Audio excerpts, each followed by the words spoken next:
one. Jason Lee is my guest today. Not only is Jason my guest, you are the first guest in the new studios. You are my first guest in the new studio. Listen, I'm privileged. I'm sitting with an icon, so I feel like I've arrived. Well, there's good and there's positives and negatives to being the first because I don't know if anything's going to go wrong today. That's okay. We started a little late. We'll figure it out. Hi, my love. Congratulations, first of all. Thank you. I know what it feels like to launch a new show. It's exciting, especially this is it's your own money, right? Like, no, I did a deal with Revolt. Oh, okay, so it's not as scary. I built the set on my own. I shoot the show, produce the show, and I deliver the show. It's a licensing deal. Got it. But they're paying for it. Okay, good. Yeah. It's not as scary when it's just your money. Yeah, no, not at all. Not as scary, but still scary because you care about it, and still exciting because you've clearly put a lot of work into it. And my name is on it. And your name is on it. Can't hide behind Hollywood Unlocked anymore. So, first of all, let me just say that it's a privilege to be here. Oh. And I don't say that everywhere I go because some places my team goes, do you want to go? And I'm like, yeah, I'll go to that. But this is, I ran into you in the hallway when I was here, when I was on iHeart some time ago with my weekend show, and I hit that corner and you were standing there. And I've just always admired your work and the ability, like, you're a tea spiller, but in such a respectful way that you get it out of everybody. I'm like, why does everybody love Angie, but they don't love me? Your delivery is way better and you're legendary. But it's an honor to be here because you gave me my flowers when I was 100 pounds heavier and a lot more stressed. And now I'm enjoying the process, and I'm just here doing my thing. But people love you too. Like, your list of people, like, you do spill the tea, and you spill the tea, like, sometimes ruthlessly. Especially on Hollywood Unlocked. Yeah. And you still manage to have these, like, amazing relationships. How do you do that? And I'm outside. The crazy part, my friend said to me the other day, he said, do you ever think about the fact that you just be saying all the things you're saying you outside? I'm like, well, I feel like I'm telling the truth from my opinion as a fan, because I'm a fan of everybody I talk about. But a friend of ours, we have a mutual friend who sent me here with a message, and I met her 30 years ago. And For me? Yes. Oh. Her name is Dana Owens, but everybody knows her as Queen Latifah. And I don't want to get emotional because it was an emotional moment last night, but I met this woman 30 years ago when I was just a fan, putting Word Up magazine on the wall, looking at all these stars. She had the hat. She had the hat, yeah, of course. And I was like, yo, my God, I love her. Then I met her and then became friends with her, whatever. But she said, make sure you wish her a happy belated birthday, because she had a birthday the other day when, you all were together at Mary's party. And she said to me, stop. I see you doing this press and you're telling people that you got this show because somebody didn't give you an opportunity. You got the show because you put in the work. You've always been in love with this industry, and everybody knows you, and you're the only person that can do what you do and still be friends with all of us. And she just said, just enjoy the process and just be proud of everything you've done. And that's just the type of friend she's always been, as you know. Mm-hmm. But she made sure to make, and she says hello. Tell you hello. I love her. Love her. Yeah, she gave me some good words at Mary's party too.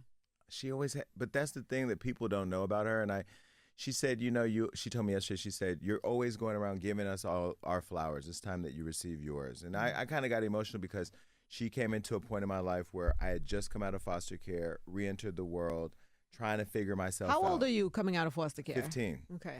How are you meeting people out of foster care at 15? Once I got out of foster care, being in the system and not being able to have freedom, and now being back, and my mom was like, you can go outside. I was outside. I got my bus pass, and I was everywhere around the city. So I went to the fair, and she was there, and snuck backstage to meet her, and then asked her for her phone number, and she was like, nah. So I tracked her down, which is called stalking, and this is when she was on Living Single. And then she let me and my friends come down, and then we would come down every other week, just hanging out on set with her, and just really inspired me. So I told her yesterday, I've always said this to her privately, and I said it in my book, but she came at a time where I didn't have the best relationship with my mom. I had been in foster care. I came out and then started to see that there was opportunities for people of color that didn't involve killing each other or selling drugs or being in foster care, whatever. And then I had the courage to move to LA, and I was going to somehow work for her. But then my brother gets murdered, and then I stay home, and then she called me the night that happened. So she's always kind of been there at pivotal times. And if you know Dana, from just meeting you on the street, she met me on the street, and it was something about her where if you have a chance to meet her, she just has an aura about her that's just, And I asked her for a number, and she said no, so I tracked her down. How does one do that? 411 back in the day. There's no way Queen Latifah is listening to 411. She was on Living Single. Living Single was on Fox 40, Fox Network. Fox, when I called them, said she shoots at Warner Brothers, so I called Warner Brothers. And then I told them, I had just got shot and I was in the hospital. So I'm like, yo, I'm shot. I'm Queen Latifah's cousin. I'm dying. I need to reach my cousin. They tracked her down. And then she got on the phone. I was like, yo, give me that Sky Pager number. Like, I don't want to hear no excuses. You said it was meant to be. I'll find you. I found you. What's up? And 30 years later, we're still friends. So that's amazing. Yeah. So it's your work, your ruthlessness and your work ethic and your by any means necessariness of it all that has got you here. If you want it bad enough, you'll fight for it. Yeah. Yeah, that's kind of been my thing. Clearly. Yeah. No, your hustle has got to be strong. Yeah. And also because relationships take time and to build and nourish, and you could become friends with people, meet people, and even have a genuine connection, but to stay connected. Yeah. To make sure that your relationships are solid and good and genuine, that takes like work. Yeah. And I'm a loyal person. I'm not. I live in Hollywood. My company's Hollywood Unlocked. I am not Hollywood. I am from Stockton, California. I'm from the hood. I grew up in dirt, poor, nothing. I've lost everything and built my own world.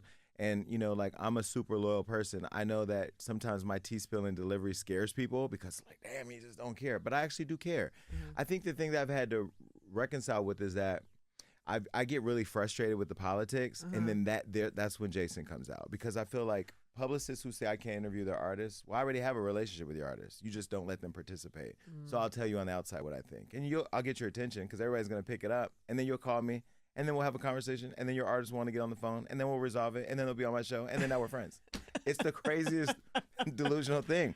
Like Stephen A. Smith today, I never met this guy. I hated what he said. Stephen A. Smith, I've never met this guy. Well, I have met him. I met him at Floyd Mayweather's. Wait, what did he say something about you? He said something about Rihanna. Oh, I saw that. We ain't playing. Yeah. Stop playing.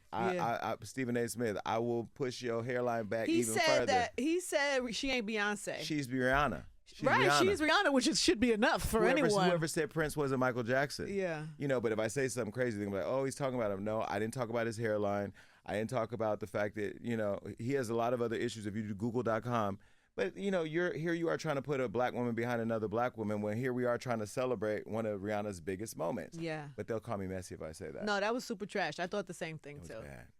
I thought the same thing, too. I was like, what the hell does Beyonce have to do with any of this? With Rihanna's moment, it was super whack. Exactly. So what, he reached out to you? No, he will, because I'm going to get his attention.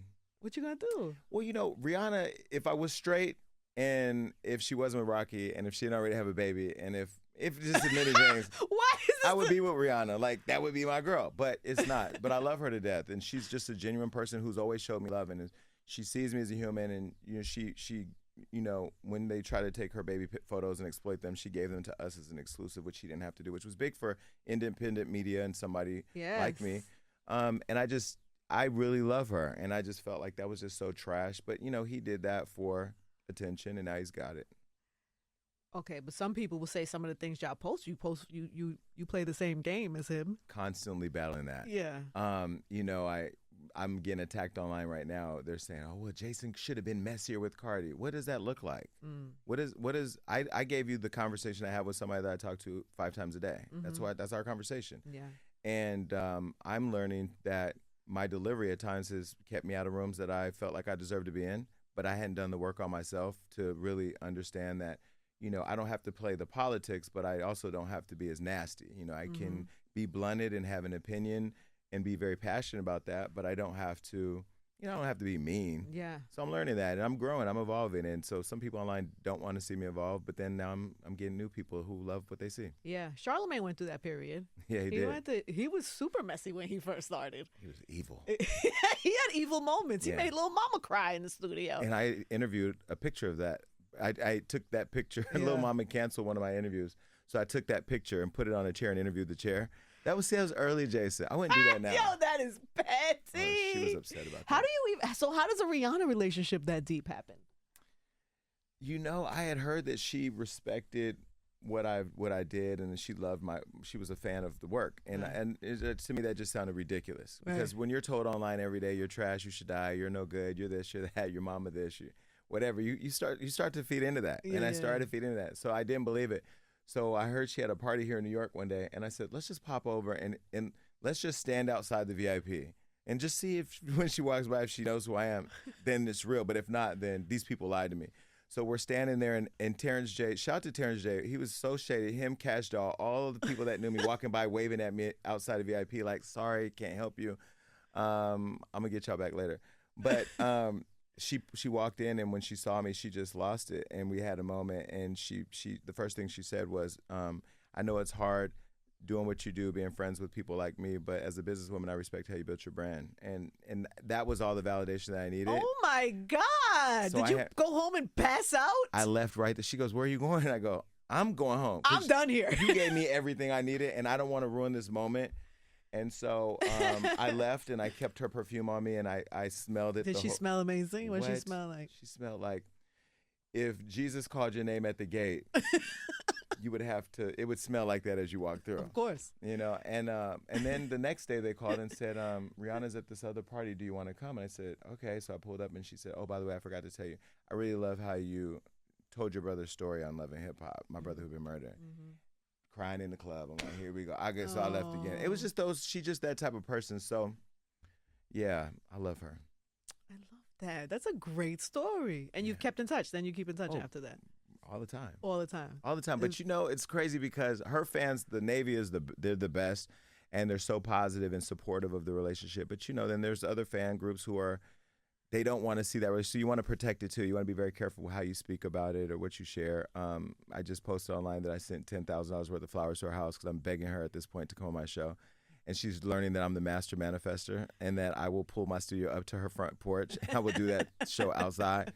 But no, I'm having fun with it all. Like I was telling Dana yesterday, I'm happy right now. I'm in therapy and I'm enjoying the process and I'm not worried about the haters anymore. What do you do? Yeah, because I can't imagine what that everyday life is of just opinions and negativity and all day. All day. Yeah. I mean, you chose this though. I did. You did. I'm built for it. I've been shot. Were you surprised at the level though how it takes a toll on you in real life? Like I've never gone to one page, not even like I haven't even gone to Stephen A. Smith's page yet. Yeah. I probably will today break this rule. I never go to people's page and say anything negative about them just you because. You gonna go to his page? I'm gonna go to his page. What are you gonna say? I'm gonna say you need to become an advocate for Hims. You know, that hairline company that will help you get your hairline back. I know I need help. I'm 45 and it's receding, but whatever, I'm still cute. At least I'm cuter than him. You know, he's just, anyway, I can't taint the queen. I can't taint the queen's room. But, it's like those things. I've never gone to somebody's Instagram page and said something negative. Never. Just never. But I think today I'm going to do it. Today. Yeah. In the name of the Navy. In the name of the Navy. Yeah. And also you're petitioning hard body to get her on the show. So Anything. I totally get it. I already text her today what you need me to do. What we doing? So have you never done therapy even after you lost your brother? And I didn't do therapy after being molested. I didn't do therapy after being shot. I didn't do anything therapy after losing my brother. No, I just kind of drank. That was my thing, and that's how I gained all that weight. Drink. Is work all day, drink all night, crash. I don't remember falling asleep. I do remember passing out, and that was every day. And then how did you lose all that weight?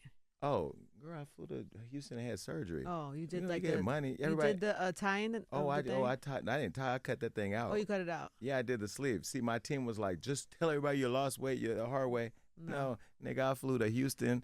Dr. Martin, what's his name? I think it's Dr. Martin. I don't even know his name no more because I don't even call him. But I got the sleeve, and then and then I changed my whole eating habits, right. Everything. You have to change her. You can get or you get it right back. Again, yeah. Or you get it right back. But you don't have that weird like when people sometimes quickly lose that much weight. You look like a pop balloon. Yeah, like the face and the body is different, and that didn't happen to you. No, thank God. I ain't gonna lie. That was the thing that made me hold out the longest because I was like, you on camera, you doing this whole thing, and you talk crazy, and then here you go looking like the aftermath of a bar mitzvah with the balloons laying on the ground. No, I was very intentional about making sure that even though when I did lose too much weight at first, I went to Paris Fashion Week and I looked at a photo of me and I was standing next to a tree. I was the same size as the tree. I said, nah, we gonna open this little stomach back up. So I started eating more and then working out more and yeah. Yeah. Well, you look good. It's super healthy. You feel good. You must feel amazing. Great. Good for you. Everything is better. Mm-hmm. Everything's better, I bet. Oh, niggas used to tell me no all the time, like, nah, and I used to be offended. Then when I look back at the photos, I'm like, I would have said no to that nigga too. Like, so I'm not apologizing to them, but they also now get a no. Because now I got more money.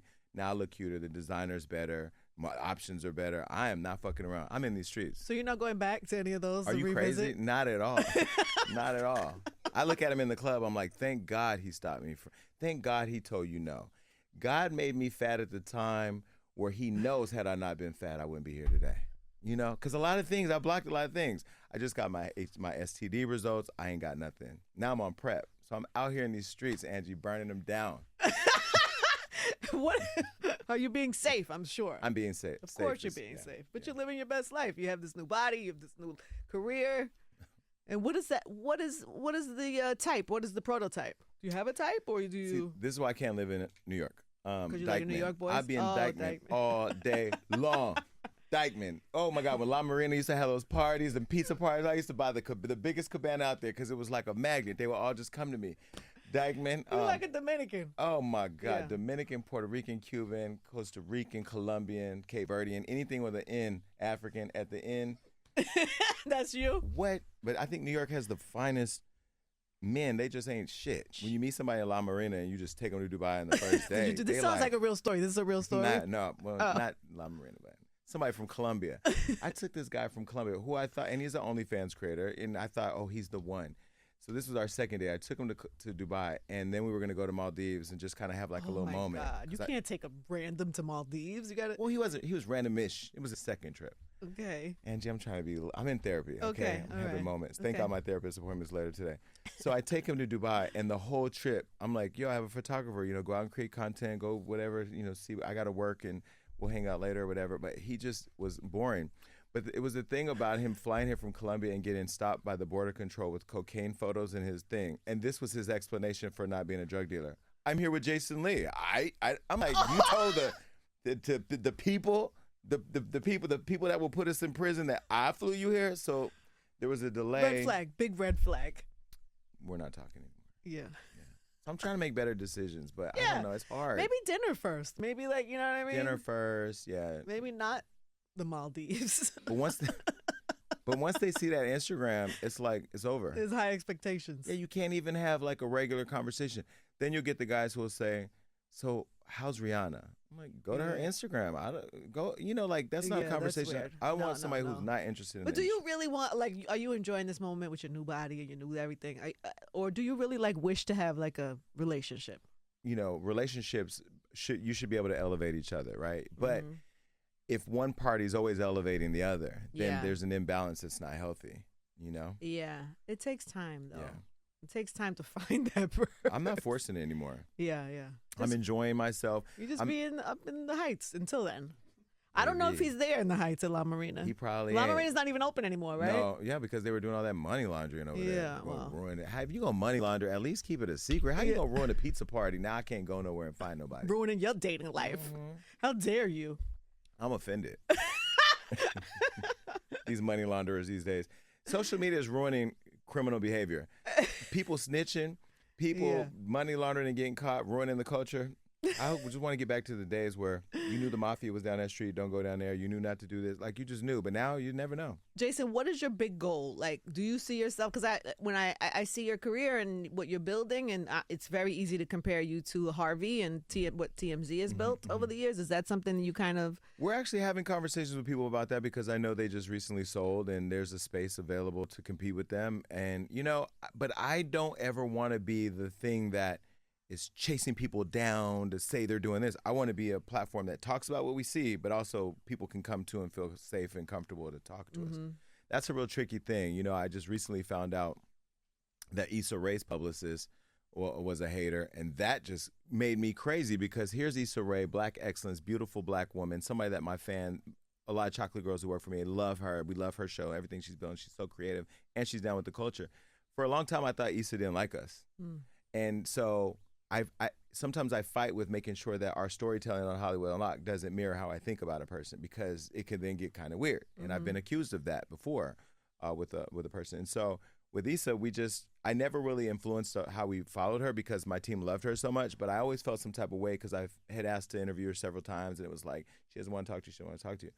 And I ran into her at Puff's house and I'm like, yo, like, you don't like me? Like, what's the tea? And she goes, I love you. I love your page. I'm always over there at Hollywood Unlocked. Like, I fuck with you guys. And I go, really? I go, well, I've asked to interview you for 4 years. And she goes, my publicist never told me that. It was a moment where I said, here's where I'm evolving. I have to stop reacting to what I believe is happening and go to the source to find out what's happening before I react. So it was a moment. And, we hope to have her on our show. But I'm learning that, with that TMZ stuff, the way that we got people's attention when people didn't partner with us early on was talk shit. Right. And then when you talk shit, once you talk shit to a point where when you say the queen is dead, the whole world, people in India, China, the whole world goes crazy. You're like, damn, people actually listen. I should probably check to make sure she's dead before I say that. When you start to understand your influence, you want to work with people in a way where they collaborate with you, but you also have to keep it real. So I just lean into saying what I think. And yeah, but you can't be mad at people. Sometimes people just don't want to talk in general, or they don't want to deal with what's happening in the comments of Hollywood Unlocked or wherever it is. Sometimes just in their life, they just not there. So if they're like, no, Jason, she don't want to talk to you right now, because maybe she still did it. Maybe she's blaming the publicist. Maybe she is. Maybe she just wasn't in the head for that type of energy, and then you go ready to shoot. But I'm not the big bad wolf. I know sometimes I've come off as the big bad. No, Angie, I know who you're giving a little bit of big bad wolf energy right now. Yeah, because if you're saying because somebody doesn't do my show. No, let me be clear. That's not what I'm saying. Okay. What I'm saying is that, for example, I realize that we already have a relationship with every celebrity in the world because we talk about them. Yeah. But there's some that we talk about that, honestly, the comments, it's not giving. Like, the people don't care. We just talk about them because we like them. Because you like them. But ultimately, we are a click-based business. How many numbers? We're getting 275 million impressions cross-platform every week. You know, we have over 1 billion minutes watched on our YouTube channel. We pay no money into marketing. We literally you're like, we don't have to show you love. We don't have to show you love. Yeah. Then when we don't show you love, here comes our inbox from all your publicists giving us stuff that we don't care about.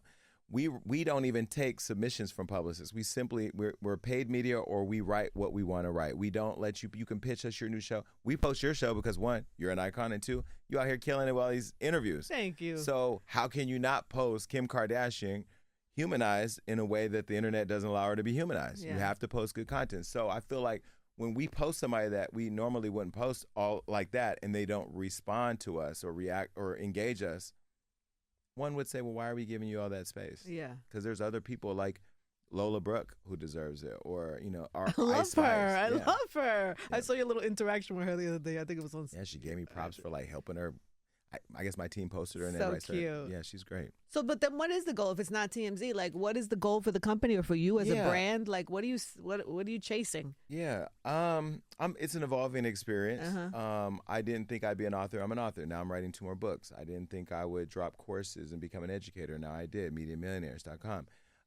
Now with the Jason Lee Show, I'm separating myself from Hollywood Unlocked. So Jason Lee will give you his opinion and do what Jason Lee does and highlight those relationships in the talk show space. And then Hollywood Unlocked will still do what it does on the news side. I think for Hollywood Unlocked, its goals is to continue to evolve in the space of media, maybe, compete with a TMZ or an E! Online, or an Entertainment Tonight or one of those news platforms. But then for Jason Lee, I just want to continue to create content, create good experiences for the culture by interviewing some of the best people out there. And then you get to like, the business setup is great. So you get to take your interviews. Yes. Put them on Hollywood. It's like multi. Oh, yeah. I mean, you're like. I can be on Hollywood Unlocked anytime I want. But, it's the comments that really scare people. Because even me, they attack me, And it's very scary. Yeah, the comments are what they are. But I've learned how to digest all that. How do you do it? What's the trick? Social media is not real.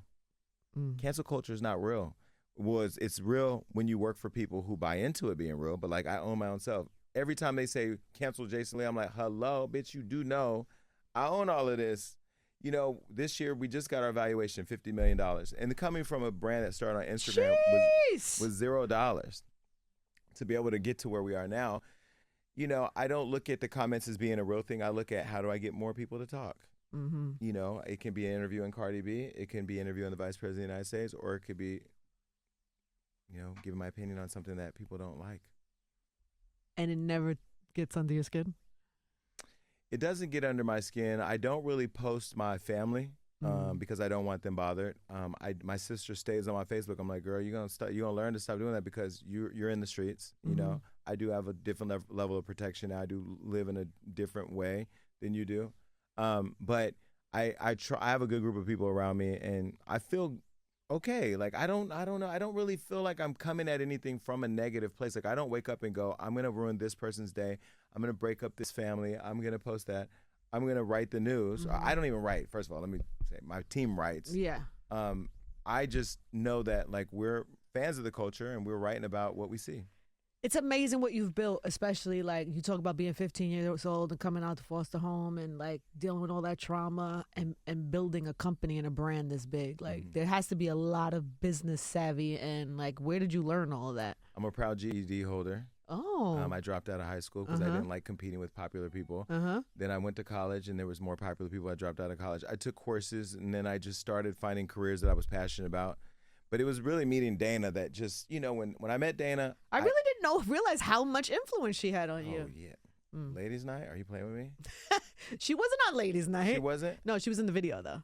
She was in the video. She was in the video. That's why you see her there. Yeah, I know it was there. But I mean, I remember seeing her career over She was the years. Ladies First. Ladies First. I know that. Yeah, of course you know that. Yeah, Winky's theme. I know that. You haven't slept. You've been on promo tour. I get it. I'm exhausted. No, but I mean, she had a huge influence in my life. I mean, and I look at like the inspiration. I think people of color, people who come from impoverished communities, all you need is a little hope. Yeah. And I have learned along the way like how to code switch without selling out the culture. I've learned how to communicate and build campaigns and talk to people and lead teams. And, you know, I've learned the nuances of business, but I didn't feel like I needed to be a scholar in order to do what I done. Yeah. Ladies First, Ladies Night. Karen Civil tried to take me out. Still here helping people. It's a lot of stuff going on. But you know the one thing. Why did she try to take you out again? Remind me. Because of stories. See, that's the thing. I'm okay with people trying to take me out. They always try to take me out. Don't get caught. Because I take people out. But I'm not going to tell you. Huh? How'd you catch her? Because she didn't pay the back end. Now, if you was to host a party and they gave you a front end and you get to the club and they don't give you a back end, you're going to be upset. Yeah, Go on social media. You don't pay that back end. That person tracked me down and told me. So once the person told me, it was like, ooh, I got it. And, you know, we do have investigators and What stuff. did they tell you exactly? They told me that they didn't get the back end and who did. And they sent me all the receipts, all the screen recordings, all the texting, all that. Oh, yeah, I got all those receipts. But the thing about it, Angie. And they hired them to do, she hired them to do what? To take all my pages down. Like a hacker? Yes. Yes. 17-year-old hacker to take all my pages down. And people. Is this an easy thing to find? Like if I want to take somebody down, could I call a hacker? Angie, call me. Yeah? Call You know me. people? No, call me. Call you? Yeah. What does that run? What is the rate? What is the average? What is the going rate? We're not talking about that in public. But what is the going rate of shutting somebody down? We have ways of supporting. Because I got like 4 people I would like to shut down today. We have ways of supporting a safer community, Angie. Okay, how do you do that? You hit that button never works. No, we just, you know. That report button? This is bullying. We pride ourselves on safe. I hit that bully button. Bullying! We pride ourselves on finding safe and legal ways to take care of problems. No, she just got caught, and the unfortunate thing was I really did like her, and I don't want to. What did you say about her that required her to want to do that? Was this when? All of that. Okay. All of that. Yes, all of that. Angie, you in these New York streets, you know Cameron's number. You know these people out here. Yeah, no, I know. That was a long time ago. I'm sorry that I'm even bringing this up. It's old. No, but, it is, but it's interesting. But the lesson, though, going back to what you asked me about mentoring people, is showing people how to protect your IP, how to protect your social media, and how to develop content and relationships that can help you get towards an exit. I started Hollywood Unlocked with an exit plan. I have a exit plan. I know when I want to retire. I know how I want to retire. What is it? I don't want to be in this game more than 10 more years. By 55, I'm out on a yacht somewhere in Capri. I don't believe you. Well, I don't think I'll be doing nothing, but I don't think I want to do this forever. Daily life. Yeah, look at everybody dying early. Like, I want to live my life. You know? I get that. Yeah. So I'm working hard now to get to a place. So if people want to take this class, how do they do that? Go to MediaMillionaires.com. We're building an amazing community there. They can sign up. We're going to drop Media Millionaire University, which I'm inviting you to be a part of it. You're on my list. What do I need to do? I'm excited. I'll call you. It's just a bunch of greats who have done what we're doing. I want to create a space where people can hear us have conversations about how we built our own brand, you know, how we built our own name. And when I say brand, it's not necessarily just working at a station or having a podcast, but you've built a name that, you know, everybody knows you around the world for the work that you do. And that's not easy, especially in a day where there's over 10,000 podcasts oversaturating the market. Yeah, it's not easy. Yeah. I mean, luckily I had a lead in. I didn't step into the podcast space with no. Yeah, but you went to okay. It's still not a guaranteed and given. And people assume that it is. People are like, of course, because you're Angie. I'm like, no. When you step into a new space, And by the way, I'm still making a shitload of mistakes. But that's the greatest part about the whole journey. Yeah. I mean, the every lesson in my media course is from an L I took, you know? And, you know, when you started in radio, you were a woman of color who was at a radio station where you did really great work in building your name. They didn't give you the money or the respect that you wanted, and you left. And then you brought your audience on a ride, and now you have your own thing, and now you're in love with a man who has his own money. And you're just flourishing. But that's the thing about life, I like right? the way you say my life. It sounds perfect. It's not perfect, but it sounds good. You up with Mary J. Blige at 6 in the morning. I mean, that's and my sister. Y'all out here. You know, Yeah. but you've been able to do it with integrity and build respect, and you still Thank get you, to the love. heart of what people want to hear. Thank you. you. And Thank it's you. not easy. No, it's not easy. None of it's easy. You know that. No matter how you go in. But I am fascinated about how your work ethic is unbelievable, and how you're able to have these type of relationships, especially like you said, in the space that we're in the world where everybody's so much noise. Yeah. But I guess when they're authentic relationships, and clearly the ones that Yeah. you're explaining, that they started Yeah. from a Like, real I don't have your place. number. I don't call you and say, can you get me a Mary's party? I don't call you and ask for favors. I did call you and say, I want to come on your show. Yeah. And it's important because along my journey, there's so very few people who really authentically are a fabric of the culture. And Thank you, love. so like you, Charlemagne, you know, Drink Champs, being able to like share those spaces. I'm like, yo, I'm arriving. If y'all ain't paying attention, I'm arriving. It's not the money for me that says, oh, you made X amount of millions of dollars. Yeah, that's great because I can, you know, wear better clothes and, you know, whatever. But to be able to sit with people who have been like the blueprint for all of us out there that want to do it is. I mean, your life is crazy. I can't wait. You just started therapy? Yeah. I I mean, can't to see where you land with it. yeah, I mean, you know, we're working on not drinking as much because I like to party. Like, I'm a hard partier, but then I have parties and I drink. So, you know what I mean? I'm trying to not drink to the point to where it's too much. Yeah, I don't know. It's kind of weird because I've just kind of fought through everything. I didn't really feel like I needed to work on anything, but now I feel so many different pressures. I had a bad anxiety attack this year. That was really scary because I never really had voices in my head telling me things. Not like, you know, a psychopath or anything like that, but like really making me question myself, making me double think decisions I was making me feel like I wasn't worthy of the accolades, but also, you know, questioning whether or not I was good enough. And that I never experienced that where the pressure was just so bad that I could not stop the thoughts to where I had to fly friends in and completely clear my schedule and just spend personal time with people who don't talk about the industry, who don't talk about goals, who don't talk about numbers, who don't talk about all that. And then once I was able to come out of that, I then sat down and put a lot of structure into, okay, I don't want to be bothered until this time of the day. I don't want anybody coming in my office while I'm working, send me texts or communicate through Slack, so I don't have my space and my energy disturbed. Oh, you had like a real moment. Oh no, it was scary. Yeah. It was scary.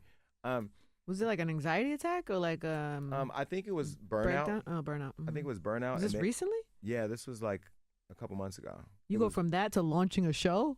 It was a couple months ago because we were in the build out of the studio. Then we were in the whole, you know, pressure of why isn't Jason doing this or why did they not allow me to host the Wendy's show when Wendy, you know, we had that relationship, or why, you know, I was questioning myself, and then people telling me, you know, you're not big enough to host this show when I'm talking to all the people they could never get on these shows. It was like, wait a minute. And then I've never been a person to let self-doubt creep in my mind. Because in my mind, once I decide I'm going to do it, nobody's going to stop me. I said I was going to have an award show. I threw an award show this year, had Mariah pop out. You know, like whenever I want to do it, I'm going to do it. And this was the first time that I started letting what people were saying about me into my mind. So as the people were saying that in the business, oh, you need to change, or you need to do this, or you need to do that. Then people, oh, you're not good enough for your own show. You're never going to get this. It just started getting so loud that I could not think. And I thought I was losing my mind. I called Charlemagne, talked to him about burnout. And he was like, bro, you need to like talk to somebody. You need to figure out. So then I called Tiffany and I said, do you have a good therapist? Somebody that I can feel comfortable with and that I can talk to about all my thoughts. And she gave me somebody, and he's been great. So, I love that for you. And then now I don't feel the pressure anymore. I'm enjoying it. It's great to see all the people online go crazy. Yeah. But at the same time, I do see all the people online wanting me to be this thing that I never wanted to be. I never wanted to be too hard on people, but I got fed up with the industry not giving me a way in, so I just kicked every door down and stepped on everybody to get it. And then now I'm kind of like, yeah, you know, I'm turning 46 this year.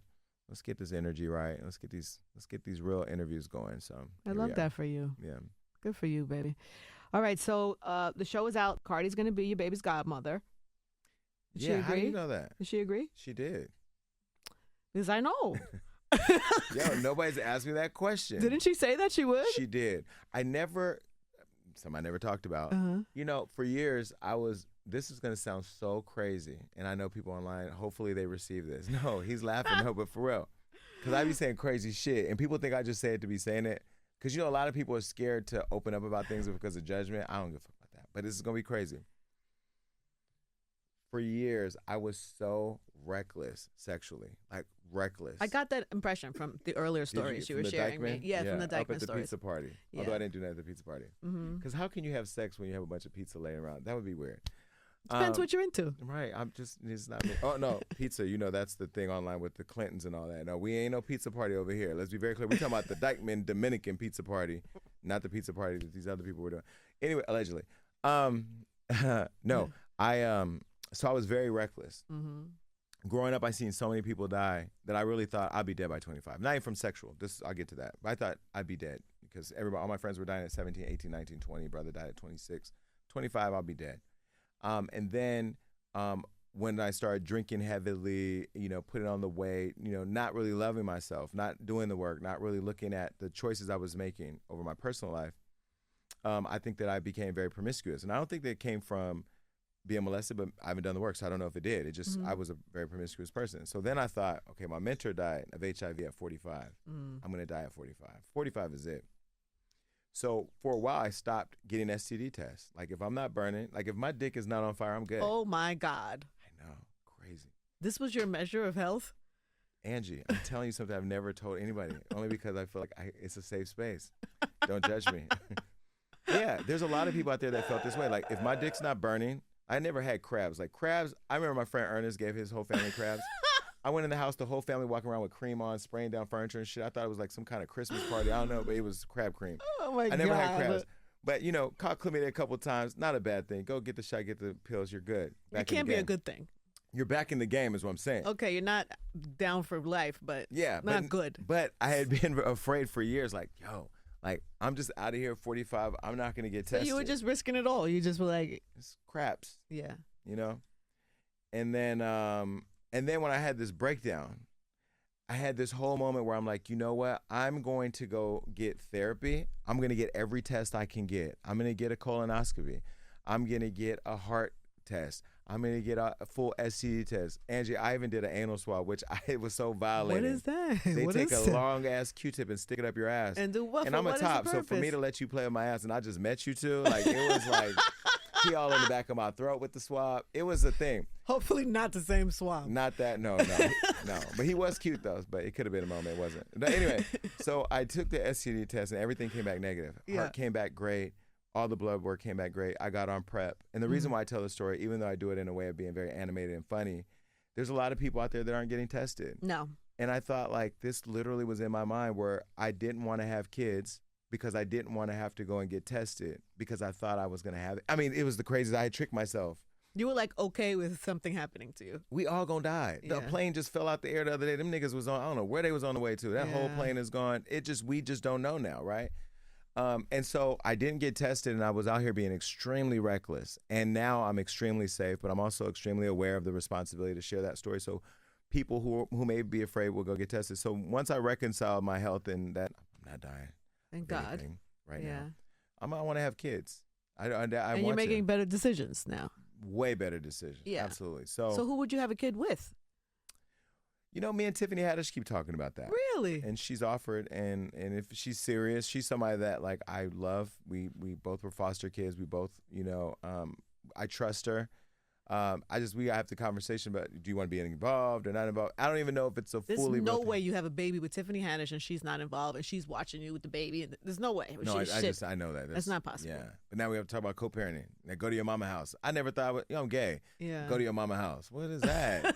What sentence? How do you string that sentence together? Go to your mama house. What? But so we have to talk about that because co-parenting with Tiffany, she's funny, she's fun. You know, going to your daddy's house gonna be like, I don't want to go. Is she like the top option for you right now? Well, Rihanna's unavailable, so she's unavailable. Yeah, but Tiffany is absolutely the only one I'm thinking of because she just is natural. Like she has my back, I have her back. We're friends. I love her. So I did ask Cardi to be the godmom, and she said yes. Of the baby that has not yet been correct. Conceived, yeah. or yes. But Rihanna also has to be the godmother, and A$AP has to be the godfather. Yes. Based on what? What is how did you choose this? Because they all rich. If something happened, like, what? My kid got to be. Does Cardi know that that's why you want her to be the godmother? Cardi, because Cardi just, I mean, these are just, yes, that's the reason. Because she's rich. They're all rich. Yeah. No, I just like them all. I don't know. These are all the people that, I don't know. I don't know. They have cute kids. Their kids can all play together. I mean, Wave going to have more money than my kid. But if they're the godparents, they're going to get better gifts too. So then they, yes, because they have money. Yes. Because they have money. Yes. No, I just love them. It's not a religious thing. Or anything. I love them. But that's the thing. Tiffany's Jewish. I'm Pentecostal Christian. So we have to talk about what does that experience look like? Because I don't know. I know, no shade. Cause, you have to work. You have some more working out of the details. You have to have conversations like, okay, if my kid comes, see, now it's our kid. It ain't my kid. Right. So when our kid is at your house. You don't even sound comfortable. Right. Our kid doesn't even sound. Yeah, you're better off getting somebody that's not famous to just. So they can go write a book about it and be on The View? So they could go away. Like, nobody ever goes away, Angie. Yes, they do. There are people that you could be a paid. Angie, go watch Maury or Dr. Phil. These people pop up years later with issues like, I should have never let you go. Bitch, go. You was out. We paid you your check. It's clear. No, you hire somebody to carry the egg. Tiffany, get your eggs. Let's go to the clinic. We'll figure it out. I want twins with green eyes. We're going to figure it all out. Now you can create the baby. Tiffany doesn't have green eyes. Well, we'll get twins. One can have brown, one can have green. We'll figure it out. And Rihanna and see, Rihanna has green eyes. So, I mean, I don't know. It's all coming together. This is a work in progress, Angie. Clearly, I think you need to work out the details. I haven't thought this all the way out. But yes. Well, that is one of the things that you will find out on the Jason Lee show. Yes. From Cardi B, and there's some great. I haven't seen it. I've only heard it and seen some of the clips, but I know she opens up too about the horrible moment of finding out about Takeoff, and my heart hurt for her when I heard that. So it's from what it looks like a dope interview, and it's fun. You're on your way. And who's the second guest? Tell us now. Blueface and Krishan. How do you follow Cardi with complete recklessness? Is that really? Is it like Blueface that? and Krishan. That's big. Wow. All I can say it's in the can already. My God. The rollout's getting ready. As soon as we're done with Cardi rollout, we've shot 5 episodes already. So it's rolling out. Yes. Blueface and Krishan. You know, you see, because, I was at the vice president's house for Christmas. They had a Christmas party. And all people were talking about was Blueface and Krishan. Like, how do they get so much visibility online? Because the world we live in right now loves to see a train wreck. And this is the biggest social media train wreck we've seen since the Bobby and Whitney era, right? Do they feel like that? Do they know that? They know that. Of course they do. Yeah, they play into it, right? Shout out to De Leon, one of our sponsors. They were drinking out the bottle. They were not, they didn't come to play. They showed up. My thought was, how do I take what we see on social media and try to humanize it and understand it and explore it? We tried. There was none of that. I earned all my money that day. Okay. Like all my money. I sat there. Wack 100 was in the back, and he said, "You earning all your money." I said, "I'm gonna get through it." At one point, Krishan lays down. She says, "These questions are too hard," and she laid down like she was in therapy. Yeah. I can't wait. Yeah. And is this weekly? Weekly, every Tuesday, 10 o'clock Eastern Standard Time. Tuesday. All right, baby. We'll be tuned in. Thank you. Thank you for today.